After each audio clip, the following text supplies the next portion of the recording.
ओम नमः शिवाय, हर हर महादेव, जय महाकाल। कैसे हो सब लोग? गणपति बप्पा मोरिया, श्री गणेशाय नमः। वो दिन आ गया है जिस दिन है गणेश चतुर्थी का दिन, साल की सबसे बड़ी चतुर्थी जो सिर्फ एक ही दिन आती है। और इस दिन बन रहे हैं बहुत ही अद्भुत से योग। पहला बन रहा है रवि योग जो कि आपके सूर्य ग्रह को मजबूत करता है, और दूसरा ब्रह्म योग जो कि आपकी सारी मनोकामनाओं की पूर्ति जरूर करेगा। मात्र आपको छोटा सा उपाय करना है, रिद्धि सिद्धि बेलपत्र वाला उपाय। आप जो मांगोगे वो सब कुछ मिलेगा। आपकी अगर कोई मनोकामना है काफी समय से पूरी नहीं हो रही है ना, तो गणेश चतुर्थी के दिन इस वाले उपाय को कीजिएगा। पूज्य गुरु जी की कथा से सुन करके और समझ करके पूरे उपाय को बड़े ही विस्तार से बताऊंगा, परंतु उससे पहले आप सबसे एक छोटी सी गुजारिश करूंगा कि जो लोग पहली बार आए हैं चैनल को सब्सक्राइब जरूर कीजिएगा, और वीडियो को लाइक करके महादेव जी का कोई सा भी प्यारा नाम कमेंट बॉक्स में लिखना मत भूलिएगा। साथ ही साथ गणेश जी का भी कोई सा भी नाम, जो भी आपको नाम आता है ना, उसे भी आप जरूर लिखिएगा। इस पूरे वीडियो के अंदर हम लोग 4 महा उपाय के बारे में बात करेंगे जो कि आपकी अलग अलग मनोकामना पूर्ति के लिए सिद्ध होंगे। आपकी मनोकामना पूर्ति, बाल बच्चों के लिए, पति पत्नी के लिए और धन प्राप्ति के लिए बहुत ही अद्भुत से उपाय हैं। ध्यान से सुनिएगा। सबसे पहले तो मैं आपको एक जानकारी देना चाहूंगा। मैंने पिछले वाले 2 वीडियो में भी ये जानकारी दी थी, क्योंकि मैंने एक गलती कर दी थी। जब मैंने आपको एक गणेश स्थापना के बारे में बताया था ना, तो गणेश स्थापना से पहले जब आप मूर्ति को घर पर लेकर के आते हो ना, तब आपको एक काम करना होता है, वो काम जरूर कीजिएगा, ठीक है ना। देखिएगा, जब आप मूर्ति लेकर के घर पर आए हो ना, तो हल्दी और कुमकुम से आपको दोनों ओर, अपने गेट के दोनों ओर, है ना, इस तरीके से स्वस्तिक का निर्माण करना है, और 2 गाय के घी के गोल बत्ती के दीपक चौखट के दोनों ओर आपको प्रज्वलित करना है ना। जब आप इन्हें प्रज्वलित करेंगे उसके बाद ही आप घर के अंदर गणेश जी को प्रवेश करवाएंगे, जो आप मूर्ति विसर्जन के लिए लेकर के आए हो, ठीक है ना। जब आप यहां पर लेकर के आओगे घर पर, जब आप पूरी चौकी वोकी सजा लोगे, पूरी स्थापना कर दोगे, तो स्थापना करने से पहले आपको यहां पर 2 बिंदियां लगानी है, जिसमें से एक बिंदी होगी रिद्धि की, एक बिंदी होगी सिद्धि की, ठीक है ना। इसका क्रम गुरुदेव ने बताया कि जब आप इन्हें 14-15 दिन के बाद में विसर्जन के लिए लेकर के जाएंगे ना, 10-12 दिन के बाद में, तब ये रिद्धि सिद्धि माता आपके घर में रह जाएंगी, जो कि आपके घर का कल्याण करेंगी, आपके घर को उन्नति के मार्ग पर लेकर के जाएंगी, ठीक है ना। तो ये वाला काम जरूर कीजिएगा। अब बात कर लेते हैं पहले वाले उपाय की तरफ, ठीक। देखिए, पहला वाला उपाय किन लोगों को करना है? जो कि रिद्धि सिद्धि वाली जो बेलपत्र है ना, उसका उपाय करना है। अगर आपकी कोई बहुत पुरानी मनोकामना है, उपाय करते करते थक चुके हो लेकिन फिर भी नहीं हो रहा है ना, तो चतुर्थी के दिन, जो गणेश चतुर्थी का दिन है ना, ये वाला बहुत ही अद्भुत सा दिन है। इस दिन कर लेना, आपको आगे इस उपाय को करने की जरूरत नहीं पड़ेगी, आपकी मनोकामना पूरी होगी ही होगी, है ना। ध्यान से सुनिएगा। आपको लेना होगा 1 लोटा शुद्ध जल अपने घर का, है ना। अपने घर का शुद्ध जल लेना, ताजा, याद रखिएगा, पुराना जल मत ले लेना, ठीक। इसी के साथ लेनी होगी आपको 7 बेलपत्र। कितनी बेलपत्र लेनी है महाराज? 7 बेलपत्र, जो कहीं से भी खंडित ना हो, टूटी फूटी ना हो, ये चीज ध्यान दीजिएगा, ठीक है ना। आपने इस तरीके 7 बेलपत्र ले ली, नहीं मिलती है, शिवलिंग से उठा लेना, साफ साफ सी उन्हें धो करके काम में ले लेना, ठीक है। इसी के साथ ले लेना आपको चंदन, है ना। लेकिन ये जो चंदन आप बनाओगे ना, ये लाल चंदन नहीं लेना है, इसमें आपको लेना होगा केसर वाला चंदन, है ना। यानी कि आप क्या करेंगे, थोड़ी सी केसर लेना, उस केसर को एक पत्थर पर रख करके उसके ऊपर 2-4 पानी की बूंदे डाल करके अपनी उंगली से उसे घिस लेना, है ना। घिसने के बाद जो चंदन निकलेगा ना, उसे कहेंगे केसर का चंदन, ठीक है ना। तो केसर आपको लेनी है कुल मिलाकर के, और इन सभी को लेकर के पहुंच जाना मेरे देवादिदेव महादेव जी के मंदिर शिवलिंग के पास। उत्तर दिशा, नॉर्थ डायरेक्शन की तरफ मुंह करके खड़े हो जाना, ठीक है। जब भी आप किसी भी मनोकामना पूर्ति के लिए उपाय करते हैं, तो आपको 1 लोटा शुद्ध जल मेरे देवादिदेव महादेव जी को समर्पित करना है। ओम नमः शिवाय, श्री शिवाय नमस्तुभ्यं पंचाक्षरी मंत्र, षडाक्षरी मंत्र का स्मरण करते हुए। फिर उसके बाद में आपको यहां पर मयूर ध्वज के नाम से, मयूर ध्वज के नाम से ये 1 लोटा शुद्ध जल समर्पित करना है, ठीक। ये कर दिया। ये करने के बाद में जो आपके पास में 7 बेलपत्रियां हैं, उनका क्रम ध्यान दीजिएगा। जो ऊपर वाली बेलपत्र है, देखिए इसके 2 चिकने, एक तरफ होता है चिकना हिस्सा, एक तरफ होता है खुरदरा। तो चिकने हिस्से की तरफ जो ऊपर वाली पत्ती है ना, उस ऊपर वाली पत्ती पर तो बनाना है आपको ओम, ठीक है ना, वो ओम बनाना है। दूसरी पर यहां पर आपको एक अंग का संबोधन रखना है, जो किनके नाम से रखना है? भद्रकाली माता, माता सती के नाम से, है ना। माता सती और माता भद्रकाली के नाम से, भद्रकाली के नाम से यहां पर एक बिंदी रखनी है। और जो तीसरी बिंदी आप यहां पर लगाओगे, इस वाली पर ध्यान दीजिएगा, चिकने वाले की इस तरफ में आपको माता सती की लगानी है, और इस तरफ में ऐसा मत कर देना कि ये वाली बिंदी इधर लगा दोगे, ये वाली बिंदी इधर लगा दोगे, ऐसा मत करना, ठीक है ना। आप क्रम ध्यान दीजिएगा। इस तरफ में आपको लगानी है किसके नाम से?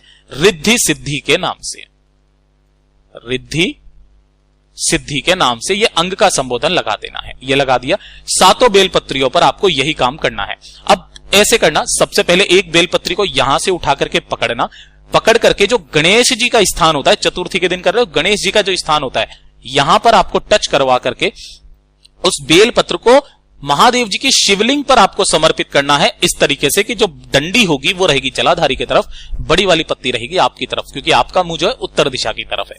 ठीक है, इस तरीके से एक एक करके सारी की सारी बेलपत्रियां गणेश जी के स्थान पर टच करवा करके यहां पर समर्पित कर देना।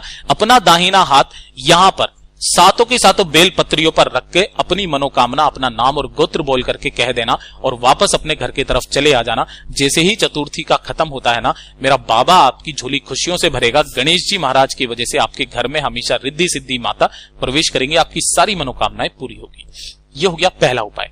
अब बात कर लेते हैं दूसरे वाले उपाय की तरफ। ठीक है, देखिए दूसरा वाला जो उपाय है ना, ये होगा आपके घर में धन संपदा को बढ़ाने वाला है ना। अगर आपके घर में धन की बहुत ज्यादा कमी है, माता लक्ष्मी जी का वास नहीं है, तो आपको जीवन में कभी भी धन की कमी नहीं होगी, आपका व्यापार तरक्की से बढ़ेगा। मात्र छोटा सा उपाय कीजिएगा। ठीक है ना, देखिए इस वाले उपाय में आपको करना क्या है, चाहिए होंगी दुर्वा। कितनी दुर्वा गुरुदेव ने कोई संख्या फिक्स नहीं बताई, लेकिन ये जरूर बताया कि जब भी आप ज्यादा दुर्वा लेकर के जाते हो तो पीछे से आप क्या करते हो, इसे मोली से बांध करके गट्ठर बना लेते हो, है ना। तो ये जो दुर्वा होती है ना, इसे कभी भी मोली से नहीं बांधा जाता है, दुर्वा को हमेशा दुर्वा से ही, घास से ही बांधा जाता है। ये चीज ध्यान रखना। ठीक है ना, तो आपको जितनी दुर्वा लेनी है उतनी दुर्वा ले लेना। अब इसको भी करने के 2 क्रम बताए महाराज। अगर आपके यहां पर कहीं पर भी गणेश जी का मंदिर है जहां पर मूर्ति स्थापित है, अगर आप वहां पर करते हो तो देखिए कैसे करना है। अगर आप यहां पर जाते हो तो जो टूटा हुआ दांत होता है ना गणेश जी का, उस तरफ में आपको उस दुर्वा को समर्पित करना है ना। दुर्वा को समर्पित करना है, अपना नाम और गोत्र बोल करके गणेश जी से आपको विनती करनी है धन संपदा वैभव को बढ़ाने के लिए। और ये कामना करने के पश्चात यहां से मात्र आपको एक दुर्वा उठा करके अपने घर पर लेकर के आना है। अपने घर के या फिर अपने व्यापार के चौखट पर आपको यहां पर टच करवाना है और टच करवा देने के पश्चात आपके धन रखने के स्थान पर उसे रख देना है। आपको जीवन में कोई धन प्राप्ति का उपाय करने की जरूरत नहीं पड़ेगी, धन की कभी भी कमी नहीं होगी। अब इसी वाले उपाय को अगर आपके आसपास कहीं गणेश जी का ऐसा मंदिर नहीं है जहां पर मूर्ति हो, तो आपको शिवलिंग के पास जाना है। अब शिवलिंग के पास जब आप जाएंगे तो दुर्वा के साथ में आपको 1 लोटा शुद्ध जल और लेकर के जाना होगा। ठीक है ना, उत्तर दिशा नॉर्थ डायरेक्शन की तरफ मुंह करके खड़े हो जाना। सबसे पहले 1 लोटा शुद्ध जल मयूर ध्वज के नाम से यहां पर समर्पित करना और जो आपने दुर्वा का गट्ठर लिया है उसे गणेश जी के स्थान पर, ये वाला जो स्थान होता है, यहां पर टच करवा करके आपको अपना नाम और गोत्र बोल करके मनोकामना कहनी है। जब आप मनोकामना कह देंगे तब आपको यहां से 1 दुर्वा, बाकी सारी यहीं पर समर्पित कर देना, 1 दुर्वा आपको यहां से उठानी है। उठा करके अपने व्यापार स्थल पर या अपने घर की चौखट पर आपको उसे टच करवा देना है और धन रखने के स्थान पर आपको रख देना है महाराज। ये दोनों क्रम होते हैं, आपके जीवन में कभी भी धन की कमी नहीं होगी। इतना अद्भुत उपाय है ये। ठीक है, तो जरूर कीजिएगा। अब बात कर लेते हैं तीसरे वाले उपाय की तरफ, जो कि सिर्फ और सिर्फ गणेश चतुर्थी के दिन किया जाता है। और जो गणेश चतुर्थी के 10, 12, 14 दिन होते हैं ना, ये आपके जीवन के सबसे अद्भुत दिन कहलाते हैं। आपके जीवन की सारी परेशानियों को खत्म कर देते हैं। अगर आपके घर में रिद्धि सिद्धि को पाने के लिए, संपदा को बढ़ाने के लिए, बीमारियों को खत्म करने के लिए, कष्ट और दुख बहुत ज्यादा है, कोई काम है जो नहीं बन रहा है ना, तो गणेश चतुर्थी के दिन इस उपाय को कीजिएगा महाराज। अनंत चतुर्थी तक आपका काम हो जाएगा समझो। ठीक है, इसके लिए आपको एक दीपक तैयार करना होगा। ध्यान रखना, गाय के घी का दीपक होना चाहिए और गोल बत्ती का दीपक होना चाहिए। इसी के साथ में आपको लेने होंगे शमी के पत्ते। भैया कितने शमी के पत्ते चाहिए, तो ध्यान रखना आपको शमी के पत्ते चाहिए 9। ध्यान रखना, जो मैंने गोले में बनाया ये 1 शमी का पत्ता है, ना कि ये छोटा सा, है ना। ये पूरा 1 शमी का पत्ता लेना है। ऐसे आपको 9 शमी के पत्ते लेने हैं। 1 लोटा शुद्ध जल लेना अपने घर का, ले लिया और इन्हें लेकर के पहुंच जाना सुबह शाम जब भी आप जाना चाहो महादेव जी के मंदिर शिवलिंग के पास गणेश चतुर्थी के दिन। उत्तर दिशा नॉर्थ डायरेक्शन की तरफ मुंह करके खड़े हो जाना। सबसे पहले आपको 1 लोटा शुद्ध जल मेरे देव आदिदेव महादेव जी को समर्पित करना, लेकिन नाम याद रखना, इस पूरे उपाय को सिर्फ और सिर्फ मयूर ध्वज के नाम से किया जाता है ना। मयूर ध्वज के नाम से ही आपको करना है। ओम नमः शिवाय, श्री शिवाय नमस्तुभ्यम का स्मरण करना और यहां पर समर्पित कर देना। समर्पित कर दिया। समर्पित कर देने के पश्चात आपको करना क्या है, ध्यान से सुनिएगा। जो आपने 9 शमी पत्र लिए है ना, इसे इस क्रम में रखना। 5 एक तरफ रखना, 3 एक तरफ रखना और 1 एक तरफ रखना। जो सबसे पहले आपके पास में 5 शमी पत्र है ना, उन 5 शमी पत्रों को अपने दाहिने हाथ में लेना, अपना नाम और गोत्र बोल करके महादेव जी की शिवलिंग के ठीक ऊपर आपको यहां पर 5 समर्पित करने हैं। ठीक है, कर दिए। उसके बाद में आपके पास में बचे 4, 4 में से आपको 3 उठाने हैं और 3 को आपको गणेश जी के स्थान पर समर्पित करना होगा मयूर ध्वज के नाम से, अपनी कामना अपने कष्टों की विनती करते हुए। यहां पर 3 कर दिए, ठीक है। अब जो एक शमी पत्र बचा है ना, उस एक शमी पत्र का ध्यान देना, ध्यान से करना, ठीक है। यहां पर 2 मिनट आपको ओम नमः शिवाय, श्री शिवाय नमस्तुभ्यं का स्मरण करना है अपनी कामना बोल करके। जब आप गेट से बाहर निकलोगे, मंदिर से बाहर निकलोगे, तो मंदिर से बाहर निकलते वक्त आपका जो बायां हिस्सा है वो होगा ये वाला।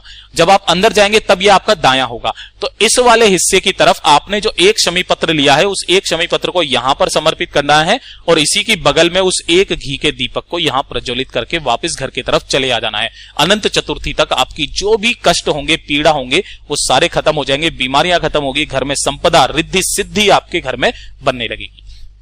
पूज्य गुरु जी का ये वाला उपाय बहुत ही ज्यादा खास और अद्भुत है, जरूर कीजिएगा। अब बात कर लेते हैं चौथे वाले उपाय की तरफ, ठीक है। देखिए चौथा वाला उपाय जो है ना, वो एक नियम है। जब भी आप गणेश जी को दुर्वा समर्पित करते हो ना, तो दुर्वा समर्पित करने का एक नियम यह है कि आपको 5 दुर्वाएं लेनी है। अब 5 दुर्वाओं का क्रम क्या होता है, ये आपके पंचम इंद्रियों को काबू में करने के लिए होता है, वश में करने के लिए होता है, जो 5 इंद्रियां होती है। इसीलिए 5 दुर्वा चढ़ाने का क्रम है गणेश जी पर। लेकिन जब आप मनोकामना पूर्ति के लिए कोई उपाय करते हो, मनोकामना पूर्ति के लिए, तब 21 दुर्वा चढ़ाने का क्रम है, ठीक है। जब आप वंश वृद्धि के लिए कोई उपाय करते हो, तब 11 दुर्वा चढ़ाने का क्रम है, ठीक है। जब आप कार्य सिद्धि के लिए किसी उपाय को करते हो, तब आपको 7 दुर्वा चढ़ाने का क्रम है। और जब आप एग्जाम में पास होने के लिए या बुद्धि बढ़ाने के लिए आप जब उपाय करते हो, तो 5 दुर्वा चढ़ाई जाती है। महाराज आपकी सारी मनोकामनाएं, सारी विश पूरी जरूर होती है। पूज्य गुरुजी ने जैसा अपनी कथाओं में बताया, वैसा आसान भाषा में आपको बताने का संपूर्ण प्रयास किया। वीडियो अगर पसंद आया हो तो लाइक जरूर करना, साथ ही साथ चैनल को सब्सक्राइब जरूर कीजिएगा। मैं मिलता हूं आपसे अगले वीडियो में, तब तक के लिए ओम नमः शिवाय, जय महाकाल, श्री शिवाय नमस्तुभ्यम और गणपति बप्पा मोरया।